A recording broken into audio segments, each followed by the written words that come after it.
But listen, you know what we want to hear about, Matt, and that's the story of the night when you saw and ran into that man, Joakim Noah. That's what we're here for. Give the people what the hell they want, sir. So after the game is over, you know, he's going around. And so we all start moving that way. We start moving towards Joakim Noah, you know, and we're like, okay, well, we're going towards him. This is my favorite part, guys. And we're going towards him.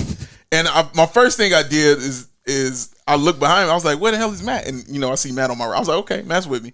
So we're walking, and Matt's kind of moving ahead of me, you know, and we're getting closer and closer. And I just stopped. I was like, no. I was like, it's cool. I got it, Matt. Don't worry about it. I got it.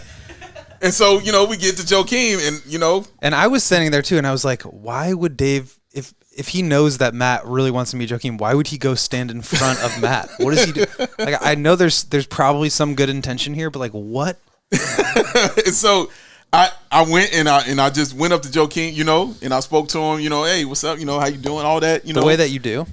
The way that I do, yes. And just talk to him, the people never understood the way that you do, though. I think that's a thing that you gotta, whenever you see Dave, you gotta come up and meet him, and you'll understood. And, you know, just talk to him, you know, about how, you know, just quickly how I felt about him, you know what I'm saying, and what I felt about his game and everything like that. And then just quickly pivoted over to my man who was right here to the right, and I was like, yo, he is a colossal fan. And he was like, oh, word? I was like, bro, a colossal fan. I was like, look at his shirt. And like that. And I was like, look at that. And then man said, oh, yeah, but look at this one. And he pulled up the second one, and Joakim saw it, and he lifts up his shirt. Matt immediately turned into a 6-year-old in front of your face. And when he did that, I backed away, and I was like, he got it. Who said this? Do we want to watch the video? Do I? Yeah, Play it. Yeah, you could play a video. That's dope. Wait, hold on. Hold on. You're not playing, man. You're not playing. Yeah, man. I need a pic of this. Yeah, you do. Yeah, go ahead, bro. With RG. You see it? Yes. 6-year-old is what he turned into right there. The joy on this man's face right here, meeting his hero, Joakim Noah.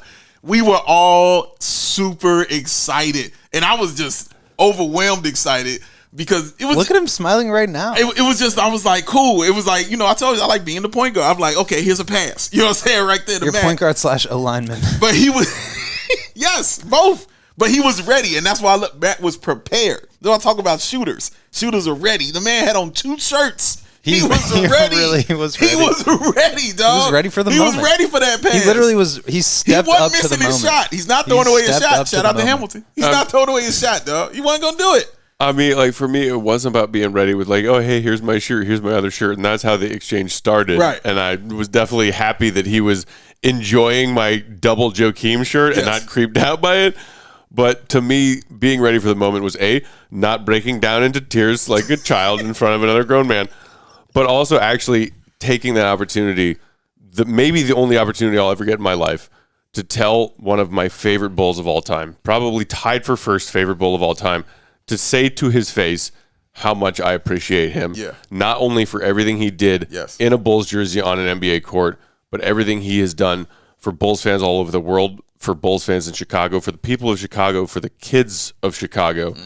Everything that man does, I have appreciated my entire life, watching him play basketball and watching him carry himself off a basketball court. And the fact that I got to say that to him today, dude, it really felt like, and I don't know if y'all agree with it, but it really felt like Matt was like 2 feet off the ground when he was doing that. You know what I'm saying? As tall as Joakim. Right, bro. Like, they saw the pictures to show you like the chest poke that like he was. My favorite part, I don't know who said this, except for the photo where I'm like cradled into him like this, like, oh, please don't ever leave me. And that was the other part. The other best part is after it was over. You know what I mean? It wasn't over. You know what I'm saying? Like, it came back, and he was like, and he saw him again, and he just put his arm around. He was like, yo, you hot right now. He's like, you hot right now. So, and they took more pictures. I was ready for that moment to just be that moment, and then we were done. And then because Joakim was vibing with the shirt thing, then like other media people who were there were like, oh, let me snap a pic. And then all of a sudden, yeah, Joe was like, all right, he throws his arm around me again. He's like, yeah, people want the picture. You're hot, man. You're hot. And I was like, what is happening? So I threw you my coat because I didn't want to be holding my coat. I got it. I was like, I got it. During this impromptu photo op of like international NBA media. This is your moment, sir. I seriously, someone had like a flash, like a red carpet flash in my face. And I was like, what is happening right now? Yeah. Joakim's arm is around me. People are taking pictures. I'm doing everything I can in my power to not just burst into tears. Yeah, it was just all smiles. And then he gets interviewed by the guy who was there. And that was the funny part. Because the guy who was there to interview him is talking to him in French. You know what I'm saying? Just speaking straight up French to him. You know, as him just and then rolling multiple French sentences off the tongue. Bro, and he puts the mic in staring his face, at him and I'm like, I don't speak French. I believe I said no parlez-vous français. Yes, you did. Yes, you did, man. I just want to say there's a ton of love in the comments, as we have seen on Twitter and even on Reddit and everything. But I mean, the chat is just, we all feel like proud parents. That's what someone said. I feel like that is a great way of summing it up. Man. There's just, I think everyone's very, very happy for your parents. And that's what RG and I were talking about in our extremely long drive over to the arena. It was like, I think that's what makes CHGO so great. Yes. It's like we're doing this as a part of the community. Yes, I think that's really correct. cool. That's not something you'd see. That's and a great point. Exactly. And one of we the had NHK20. Sorry, he said the exact same thing. He said the same thing earlier too. But he said Matt represented all of us in that moment. Exactly. Yes. Like Matt had the opportunity. He spoke for, I think, how a lot of Bulls people Nation. felt. Correct. You know how a lot of people can relate.